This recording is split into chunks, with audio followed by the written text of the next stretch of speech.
Alright, welcome back. This is still the Polity reaching you live from the Abuja studios of KAFTAN Television. Right now, we will be having a conversation with legal practitioner, Barrister Samuel Ihienseken Jr. Is calling in from Katsina State at the moment. Yes, good afternoon, Barrister Ihienseken. Can you hear me? Yes, good afternoon. Well, all right. How is it over there in Katsina? We thank God. We thank God.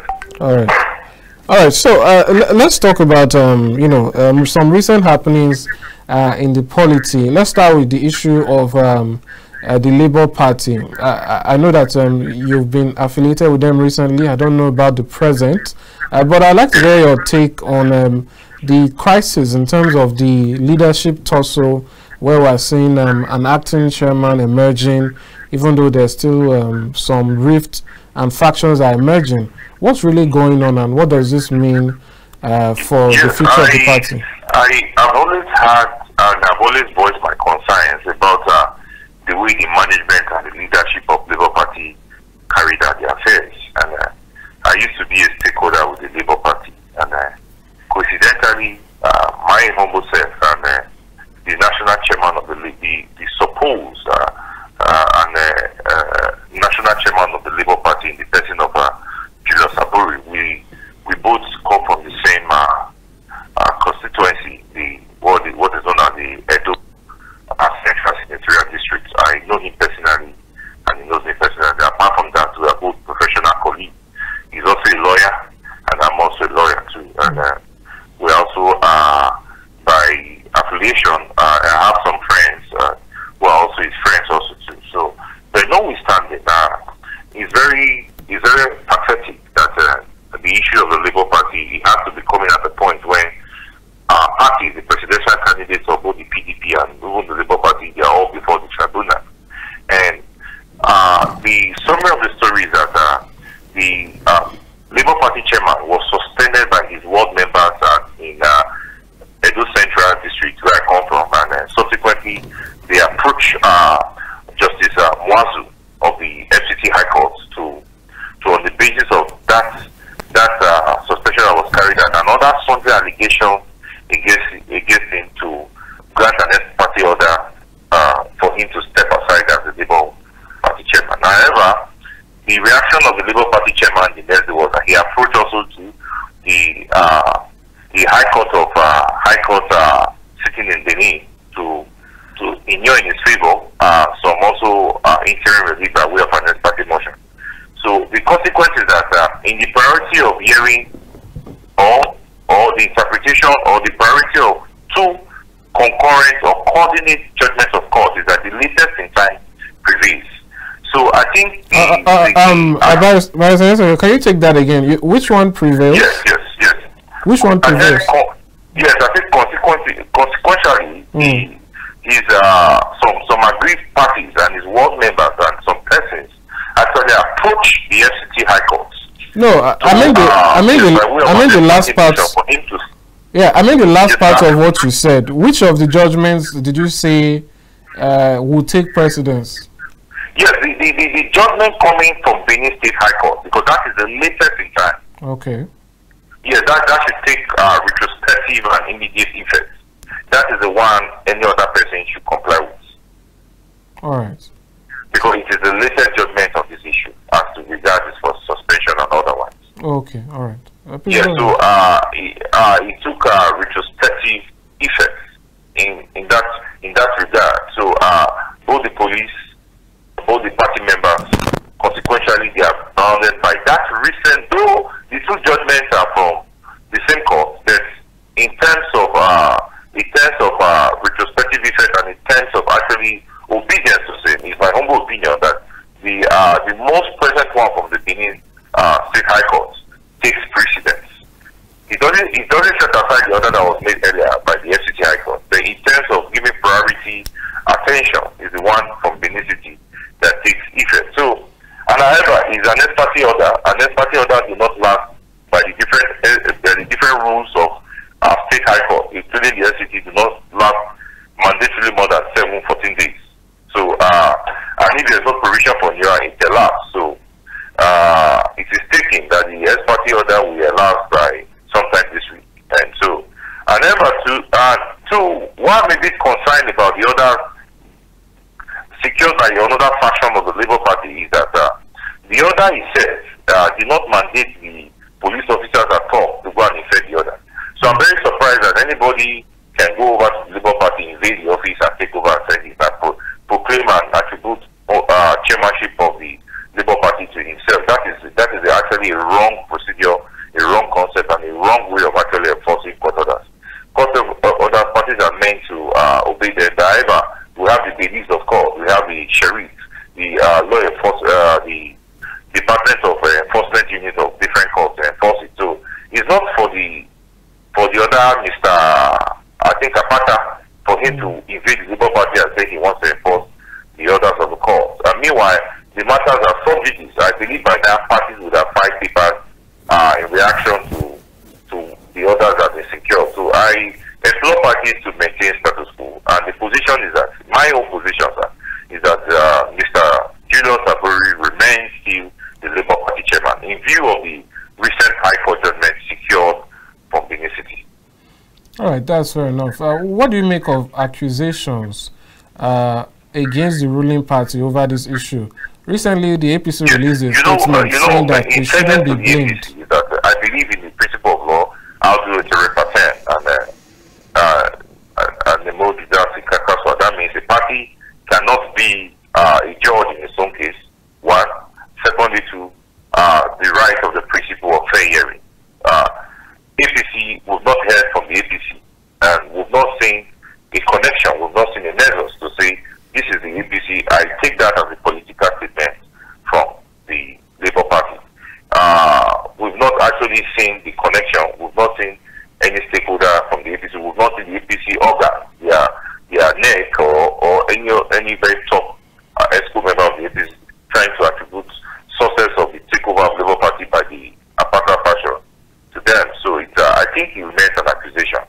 And I don't think very politically, in things like this, you cannot rule out the possibility that the ruling party of the day, they have a hand in this. And I also saw the opinions and comments of my learned brother and friend, Lebi Efio. A similar case like this took place in Port Harcourt, whereby the Sororist Party, then the faction of it, led by Donald Nzewa, they secured the judgment from the High Court. A judgment, not an interim order like an ex-party order. They secured the judgment from the FCT High Court. Subsequently, they went to the Election Tribunal and asked that the lawyers to the then AAC candidates should step down. And in the alternative, they brought their lawyers, they made their defense so weak, and at the end of the day, the PDP won the Election Tribunal. I think the present leadership of the Labour Party, as I've said, they should be very careful, vigilant, and be conscious. And they should take retrospective and very active steps to make sure that orders of the FCT High Court do not actually have sway over their affairs. And it's an ex-party order. And their lawyers should be up to the task and see how the orders can either be appealed or set aside. So for now, it's an accusation, a mere accusation, in all fairness to the APC, that they have a hand in what is presently happening to the Labour Party. All right, I think that's fair enough. But the Labour Party has still been in the news recently, and people are wondering why there's so much, will I say, back and forth, even though elections are over. Now, in the most recent development, Festus Keyamo, a spokesperson of the All Progressive Congress Campaign Council and also the Minister of State for Labour and Employment, has referred to Labour Party supporters' obedience as, I quote, mentally weak. Now, this is coming after the controversy we saw over the week, including Nobel laureate Professor Wole Soyinka, where he said obedience exhibits some level of fascism, and so on and so forth. On the flip side, we saw that another, juggernaut in the literary world, Chimamanda Ngozi Adichie, wrote to the President of the United States saying that the election was fraudulent. What do you make of all of these still happening even though elections are over, this back and forth. The other day, the Labour Party presidential candidate said that an audio was forged against him, and that there's pressure on him to leave the country. Now, recently, his campaign or his party is saying that they've even tried to use women to lure him into some misdeeds. What do you make of all of this, especially because elections are over and campaigns should ideally have ended? Yes, it's quite unfortunate that it's been bickering between parties. This one accused and this one counter accused, this one counter respond and this one another counter. But I will react to some of these issues. Senator Kayomo is the spokesman of APC. He's partisan. He has an interest in actually what is actually going on. He has a stake. So his comments and his position on this matter should not be taken seriously by any observer or stakeholder in this issue.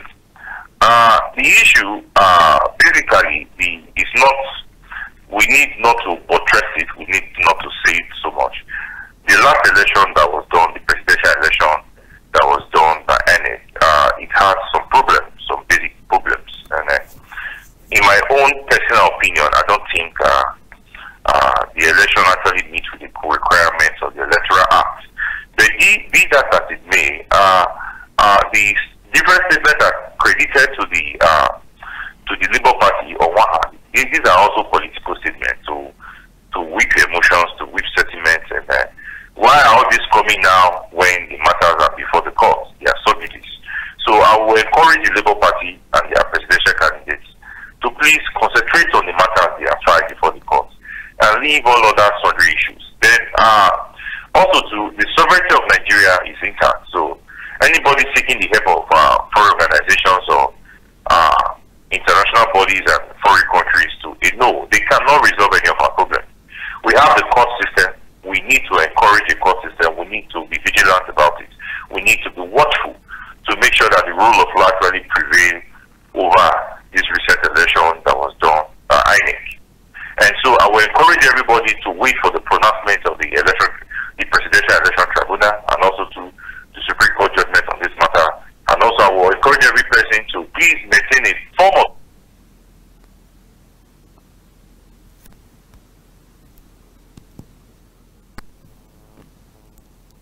All right, I think we've lost that call there.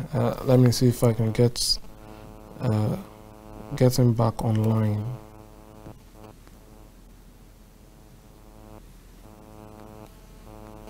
Just a moment there. You heard Barrister Ihienseken's thoughts on seeking help from international bodies due to regards. Hello. Yeah, good afternoon. Please, we lost the call. In continuation, okay. Yes, in continuation, I will encourage anybody, yes, to let tempers be in check. It's actually, this is a very sensitive time, and I want the Nigerian populace and everybody, the viewers, the listeners, to have confidence in the judiciary. For once, let them have confidence in the judiciary. I think at the end of the day, the justice of the matters that parties are presented before the courts will prevail. All right. It seems as though your advice is for those seeking redress. What about those who have, as they say, won already? For instance, Chimamanda's letter was largely in response to the Minister of Information and Culture, His Excellency Lai Mohammed's comments abroad, I believe in America also, where he alleged or alluded that Peter Obi and his vice were inciting the populace. What do you make of this? Do you think it's also... the statement made by the information minister, I think is actually uncalled for. It's not necessary, and it's not... I don't feel that the actions of Mr. Peter Obi has any way inure or portray any sign of treason. And it's a very sensitive time where emotions and passions are actually flowing. So I think everybody should be cautious of the kind of words they throw into the system and the polity. I don't think the act of treason by virtue of the provisions of the penal and criminal code can be attributed to any actions of Mr. Obi. He has conducted himself so perfectly well, and in spite of all the temptations he has done great. He has so conducted, and he has been able to. However, some of these obedient followers, I think they have tolerance issues, and they should be able to tolerate other people's political perspective and opinions on some of this matter. It's not all the time they want to join voices and engage in the act of cyberbullying and cyberstalking. It's not necessary. The matters have been laid before the court there with hard evidence presented before it. They should be optimistic on the process before the court and watch very carefully and follow the proceedings in court and see how justice can be secured for their trusted aspirants and candidates. But the idea of any Nigerian executive or Nigerian representative going to make unfounded allegations and unfounded statements, I think it should be discouraged at any or every level. We should be cautious that it's a very sensitive time, and persons are aggrieved with the outcome of the election, but the court is here to do justice. So I encourage everyone, even those in government, to be hopeful of the electoral process and see how far we can go. All right, that's fair enough. Before we move over to other issues, I'd like to quickly get your thoughts on some comments by Senior Advocate of Nigeria. I hope I get the pronunciation correctly, Agbakoba. He spoke about trying to shorten the period of determination of this. We saw that some people were saying that there were calls for interim government and so on and so forth. And so, as a means to douse tensions, the SAN Abakoba urged that some issues should be taken first, issues involving fact and that doesn't involve, other issues, things that can be resolved quickly, including the 25% issue and so on and so forth. And then he made another suggestion, which is that perhaps INEC should not be joined in these petitions. That making INEC a party to the petition makes them defend themselves and defend whatever may have happened. I'd just like to hear your thoughts. Do you think it would be better? I'll first of all say the issue of the interim government is unfounded, is unknown, is unconstitutional, and it is not known within our legal jurisprudence. The High Court of Lagos State has settled the issue of interim government. It's not anything anybody can actually want in a democratic setting.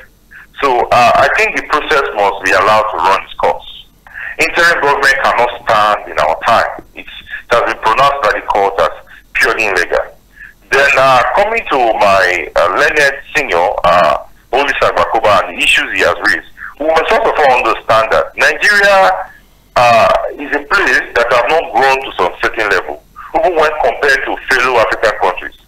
We remember the election petition that was decided by the Kenya Supreme Court. It came before the inauguration.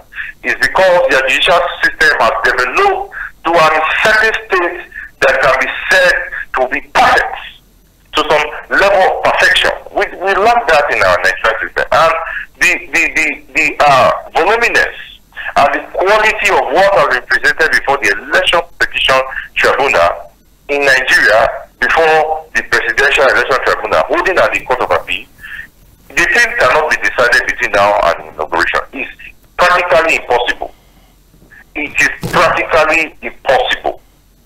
Except they want to sacrifice justice on the altar of expediency. It's something the court needs to take their time, listen to the witness, they have evidence of the witness, hear their different reliefs, hear their pleadings, listen to pay close attention to the narration of events as regards the election. Consequently, parties will also address court on each of those findings, and the court will give an holistic and very profound judgment on the issues. That cannot be done before the May 29th. I believe we are still in a process whereby we are developing, we are entrenching, and we are getting better in our electoral system. I think what should happen is that the National Assembly should, after now, try and see how they can promulgate law so that parties, aspirants who contest the election, just before they are sworn in, their petitions can be concluded so that we don't have this issue. So, therefore, now, the electoral act, the electoral system as it stands now, we cannot conclude this presidential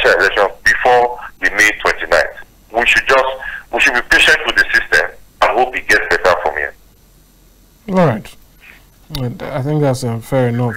Now, let's move over to another issue that I'd like to get your thoughts on. This is on the matter of legislation. I'm sure you're aware of a proposed bill, I believe, that has passed the second reading, seeking to mandate that doctors trained in Nigeria should have to, would I say, serve or practice in the country for at least 5 years before they're allowed, to emigrate for one reason or another to practice elsewhere. I'd like to get your thoughts on this. What do you think, legally speaking and otherwise, what does this really mean? Is it the best to stop it? Stop human capital flight. Under different conventions and foreign international instruments, I don't think the legislator have the power to restrict anybody from applying their trade anywhere. Yes, I saw the proposed legislative bill by the Nigerian legislator and Nigerian National Assembly, and I don't. It's an avenue for them trying to shock these doctors in what they call restraint of trade, restraint of practice. They can actually, the medical profession is one profession that is encompassing, whereby you can apply your career outside anywhere in the world and earn a living and push your career to whatever limit it is. It's not like the law profession whereby you are confined to some certain jurisdictions, apart from international courts, where regional courts, where you can actually practice apply your trade. So I think the proposed by different case laws and statutes, you cannot actually challenge a legislation or an act of the National Assembly that has not been enacted. But I think when it is enacted, it is challenged because it is a bill, it's an act that will fail the test, the constitutional test, freedom of association, and every other issues that have to do with international conventions and restraint of trade. I feel that act is, at this point, is inappropriate. If the Nigerian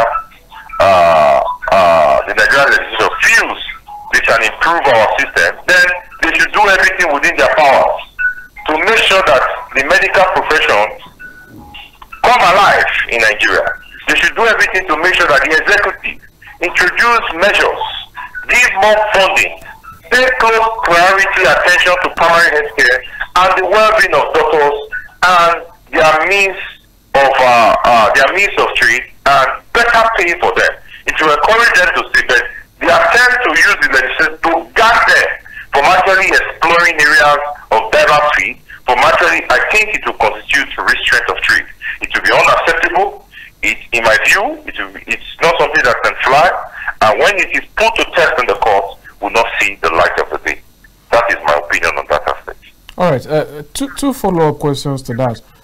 While you proffer the angle where it should be tested in court, are there other ways citizens can become involved, perhaps at public hearings and so on, so let their voices? Yes, it will come up for public hearing, but sometimes when this thing happens at the National Assembly, prior notices are not given to the public. They just do it, and the next thing you see is that the bill has been sent to the president or the executive for assent.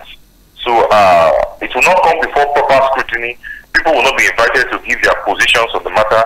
So I think what should be done is that because we have actually tested laws of this kind before. Me personally, being enacted by the court will tell us it's premature at this stage to approach the court. There's no yet course of action. We should wait for the bill to be signed into act, and we challenge it properly before the court. I think it will also, beyond that, the few people who can have an idea when the bill is being passed should also try and scrutinize it carefully. But I don't think that bill actually meets the constitutional threshold of certain limits. I don't think it's going to. I don't think it's a bill or an act, if it's enacted later or assented to, that is going to see the light of the day. I don't see it that way. Right. I don't see it that way. And I feel by the provisions of Nigeria freedom of association, I don't think you can actually guard any person from taking the street to practice anywhere. I don't think so. All right. Just the final follow-up to that on this issue. What about the argument that is being made by the lawmakers, some of them anyway, that because the state has subsidized the education of these doctors, they have a right to an extent with those 5 years while reducing human capital flight and also ensuring the healthcare system is not completely stranded. What do you make of that? The fact that the state believes they've put something into these doctors, and so the doctors are obligated to pay back. One thing we must notice is that how many of these politicians or members of the National Assembly, how many of them are actually using our local hospitals in Nigeria? In all sincerity, how many of them? How many of them trust our healthcare system in Nigeria to practically use it when they have issues that's related to their health? That is the first question. Basically, that is the first question that should be put to the National Assembly. So in the absence of that, morally, they cannot challenge any doctor who wants to fly straight abroad. They can't. And coming down to the question is that a lot has not been done in the medical world by the different executives. I'm not putting the trust of the blame on even this present executive government of Nigeria. No, it has been there right from the inception of when Nigeria gained independence. What has happened to the medical profession is years of neglect by the handlers of Nigeria. And so I think if the first point of discussion is that when we are ready to discuss this matter is that a lot of incentives, more budgetary allocation and provision, the concern of the primary health care, the well-being and the welfare of doctors in the roll call of government should be taken seriously, should be addressed at every level. Then we can talk about how well we can see a better medical practice in Nigeria, better healthcare facilities, and from there we can. But I don't feel that the resolution of actually resolving the truths by medical doctors out of Nigeria is by passing a bill. It's just like killing a goat after using it to make pepper soup, and you are asking for another goat to be killed on top of the one that has been made pepper soup. It cannot work. It will not fly. It will not fly. As I've said before, that this bill has not met the constitutional threshold of certain limits. It cannot. It won't see the light of the day. That I know for sure. Even if it's when it passed, it will have a problem with the test of actually test of whether meeting the constitutional provision of the freedom of association or thereabout, or within many of the labor laws of different conventions and statutes guiding the labor practice and workplace, of what they call the restraint of trade. You cannot restrict people to a particular sphere of operation. It's impossible. It's impossible. Right. So I hope to see a full discussion on this matter, a full engagement of this issue by the National Assembly and with the people who send them their constituents. But my humble view is that the bill by the National Assembly to confine the doctors to practice within the confines of Nigeria, it is unacceptable, and when challenged in court, we have consequential problems. All right, that's fair enough. Hopefully, the Nigerian Medical Association Yes. of resident doctors and others also do some justice and let their voices be heard. So, moving on now to issues of the incoming government and some of the issues. I guess we lost that call for a moment. Let's see if we can get it back shortly so that we can keep the conversation going.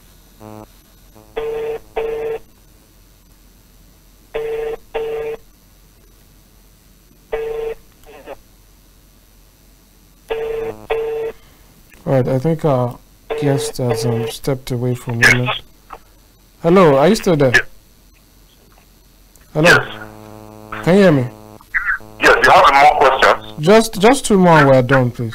Okay, no problem. I'm here. All right. I wanted to get your thoughts on the issue of the mitigation or the process to mitigate the effects of the forced subsidy removal, which involves borrowing hundreds of millions of dollars to send relief to about 50 million Nigerians. That's on one side.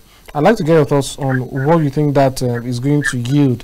And then very quickly, I'd also like to get your thoughts on how you think the Senate or the leadership of the National Assembly should go about in the 10th Assembly. Yes, one of the things is one of the priority interests to me, the National Assembly. Thank God I have a few friends now at the National Assembly. You know, we keep saying the best activism is to collaborate with people who are there. It saves time and it gives you opportunity to actually make impact. We've been crying from outside before, but thank God by the day our voices are being heard. Some of them are drawing us closer to see how we can contribute to the system. The first thing is this: a country cannot keep going on without us. That is, practically there's no economic direction or there is no legal direction. One of my problems with this outgoing government is I have questions as to different court orders, judgments, more particularly this judgment of the Naira redesign. It took them a little while to comply with the Supreme Court judgments. That is the Baba. That is the God of all courts in Nigeria. It cannot, in a normal society, that means you are heading for anarchy. When the Supreme Court gives judgment, it takes retrospective effects. From that time, the court pronounces on the effect of issues that have been submitted before it. So, I encourage the National Assembly. They should employ it. They should watch as a guide. They should watch as a checkmate. They should try and reach out to these executives that are coming to make sure that the rule of law is strictly, coherently, adequately, comprehensively is implemented. Orders of court must take effect from the day they were given. And also, in terms of economic decisions, they should also try to check the issue of waste. They should also try to check the issue of unnecessary borrowing by the executive. They should also try to live up to their oversight duties and watch some actions of some federal government agencies who are going above what their acts and what their guidelines actually stipulates. They should also check to make sure that they pass laws that will adequately alleviate, that will adequately help, that will adequately see to the very needs and the needs of Nigeria. Like, for instance, in the last National Assembly, they passed a law that has now become a problem, which is the Cyber Crime Prohibition Act. That thing has now become a cohesion. It has become a very strange weapon in the hand of security agencies to make sure that people who lawfully criticize decisions, critics, opponents of political party are being haunted, are being clouded, are being blockaded, are being guarded by that section 25 to 24 of the Cyber Crime Prohibition Act. More importantly, our quarrel is that section of that law, the section of the Cyber Crime Prohibition Act, that section 24, has been nullified by the ECOWAS court in several Federal Republic of Nigeria. So it's therefore, and one of the things the ECOWAS court instructed Nigeria by the reason of that the National Assembly or the state of Nigeria should take effect to make sure that remedies and reparative steps are being taken, that they amend that law to remove that section that gives a larger room, a larger way to clamp journalists, bloggers, political opponents, people who are criticizing the policies and decisions the government made at different fora. So I believe this is a call out to this incoming National Assembly, considering of the Senate and the House of Reps. They should please be up to their duties. They should please work at a convenient check to the executive to make sure that powers are not abused absolutely, to make sure that the executive live up to the task to which they were elected to be in office and meet the very needs of Nigeria, so that, as I keep saying, so that this Eldorado we want to see in Nigeria can actually come up. That's fair enough. Well, what about the issue of the borrowing to ease subsidy? Do you think it's in line with, or it will help Nigerians to relate with the when events occur? All right, I think we'll just leave it there. We're having some network issues. Well, thanks so much to Barrister Samuel Ihienseken for joining us from Katsina State. And that's where we'll round off the program, or this segment of the program, where we bring analysis and discussions. I will end by making a plea to Nigerians out there to ensure to keep the polity sane and secure. There is really, like our guest just said, there's really no need for a lot of the rhetorics and a lot of the agendas that are being laid at the moment, and some of these might have a lasting effect in the long run, particularly when you are doing these things for politicians who do not relate to your everyday life. Like I've said before on the program, you will find that that person that you are meant to be fighting for the sake of your loyalty to one politician or another has very similar lived experience to yours, whether it's taking public transportation, or even if it's owning a car, owning a little car that just allows you to move around, whether it's paying the rent. These very simple daily things that a lot of politicians cannot relate to. They do not understand it. Perhaps it's even experiencing power outages in the country. Politicians mostly have 24/7 power, because when the power supply is cut off, there's always some backup of some sort, whether it's solar, it's use of inverter, or it's the use of the generator. But the point is that your lived experiences, what you see day to day, will very closely mirror that of your neighbor, the neighbor who you are being instigated to fight. And that is why my plea once again is that we stay away from our differences, or the people who try to use our differences to separate us, to cause us to fight one another. Let's continue to remain in unity. The elections are over, and it makes no sense to still be seeing a lot of these antics outside of the campaign season. Even within the campaign season, we hope to get to that place one day where these antics and funny rhetorics will not be necessary, and it will be a strictly issue-based campaigns and moving the nation and localities forward. Thank you so much for joining us today. Happy Easter to our Christian viewers out there celebrating. I do hope you have a nice day and have a nice week. See you once again on the Polity across the weekdays, 2 p.m. to 3:30 p.m. I will be reaching you live from Abuja right here. Bye for now. I am Amadin. Ogbewe. Take a look at some of these updates from over the week and the weekend to keep you to the end of the program. Thanks so much. See you tomorrow.